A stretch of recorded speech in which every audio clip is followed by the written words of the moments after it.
All right, guys. So sideboarding with Haymaker, Kiki, Chord against a Pox list. What I like to do when I'm sideboarding is kind of separate the cards that I know I want to bring in or think I want to bring in, typically in like some variety of tiers. So Chameleon Colossus, Tireless Tracker, Obstinate Baloth, those cards definitely have to come in. And then these are all good ones on another level. Yeah, these cards are all good. And the more I was thinking about it, in our like pregame, I don't think I quite realized how good Blood Moon was going to be against our opponent's two-color deck here. So, yeah, I like it a decent amount more than I thought I would. Don't think I like Avid Mind Sensor, but really, there's like, what is this, 10 cards that I like, and not too many cards that I don't like. So, I'm going to go ahead, throw these in here over the Mana Dorks. Do want to be a little bit careful. We know that our opponent has Shadow of Doubt in their board, so that is something worth considering.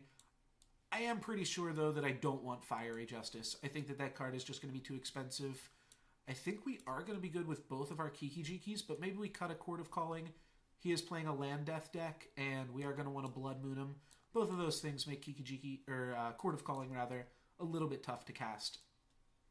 We could cut one Noble Hierarch, just so that we don't get blown out by the Smallpox stuff, but I also like just having it in, because then we're more just likely to have a card that can provide mana for us as we go later into the game. So really not sure, I'll be honest, on a lot of these things here.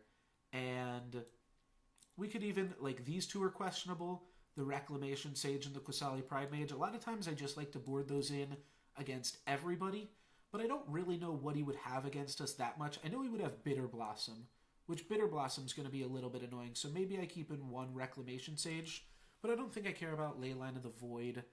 Don't think I care about... maybe he could have like a Grafdigger's Cage or something, but we do have the benefit of knowing our opponent's deck list, knowing that the only real cards that he has are Leyline of the Void here. So we're going to cheat a little bit because we know our opponent doesn't have Grafdigger's Cage, but certainly if you are playing against a opponent that might have a Grafdigger's Cage, you will have to compensate in that way. Still need to board out like 5 cards though, so what are we going to do? Wall of Roots, Scavenging Ooze, Selfless Spirit. Scavenging Ooze is just okay. I mean, sure, it gets value off of his win conditions, but that's not super essential. Inferno Titan's also just very expensive. I think I like cutting another Chord even, though maybe Chord's better than Evolution. That's pretty tough to say. I kind of want to trim on some Moons, believe it or not, even though those were so good for us the first 2 games. I'm still going to keep in Magus of the Moon, so I think it's fine.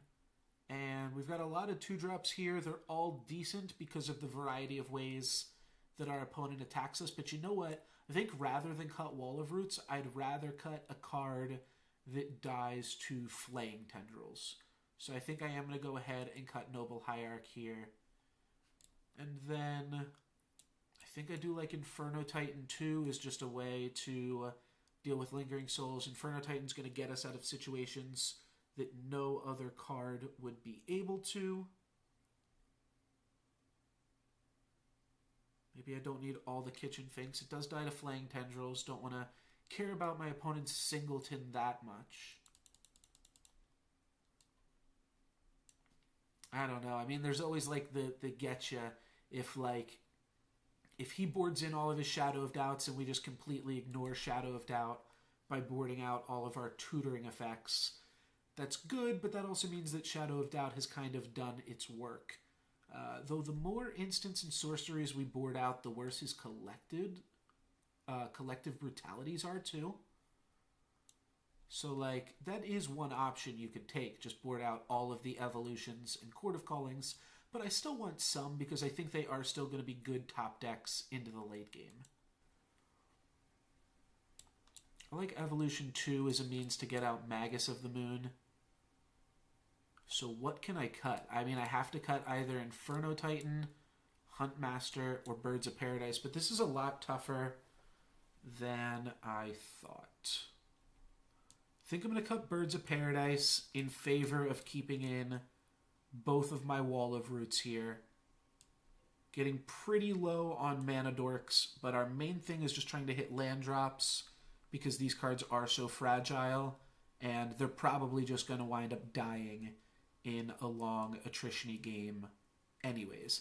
That does mean with our mulligans, we're going to want to just keep hands more that just have more lands in them.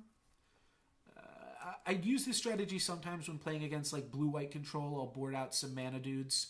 It feels like I might get a little bit more punished for it in this deck than I would in like an Abzan Collected Company deck, because I think this deck needs the mana dudes a little bit more.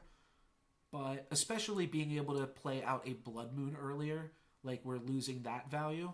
But I think overall this is a good...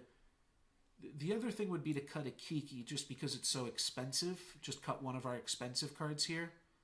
But I think our games are going to tend to be grindy. It's not like his deck finishes games quickly. So, and Kiki Jiki is still just a really good card against his deck eventually. It's one of the reasons he will have to keep in Collective Brutality regardless. So I'm going to try this, and we will see if this works. I might have to tweak it a little bit. I'll let you guys know if I change anything. But yeah, I'm going to give this a shot.